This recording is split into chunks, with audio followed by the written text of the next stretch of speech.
1947 সাল থেকে পিতা শাসন দেখেছি, স্বামীর শাসন দেখেছি, স্ত্রী শাসন দেখেছি, বাবার শাসন দেখেছি, মেয়ের শাসন দেখেছি, স্বৈরাচারের শাসন দেখেছি। সব শাসন দেখার পরে জীবনে একটিবার 1500 বছর আগে নাজিলকৃত হেরাগুয়ায় নাজিলকৃত আল কোরআনের শাসন ব্যবস্থা বাংলার জমিনে দেখতে চায়। এই বাংলাদেশের আইবির শাসন, শেখ মুজিবের ভাষণ, জিয়া কেটেছে খাল, এরশাদের নানান তাল, ফখরুদ্দিন, মঈনুদ্দিন সব পুরাটিন দেখা শেষ।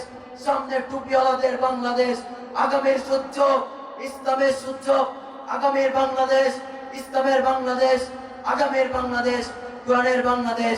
এদেশের লক্ষ করে যুবকেরা রাতের আধারে তাহাজ্জুদের নামাজ পড়ে সকালে বন্ধুর কাছে দাওয়াত নিয়ে যায়। এদেশের বিশ্ববিদ্যালয়গুলি আল্লাহর কোরআনের দুর্জয় ঘাটতে পরিণত হয়েছে।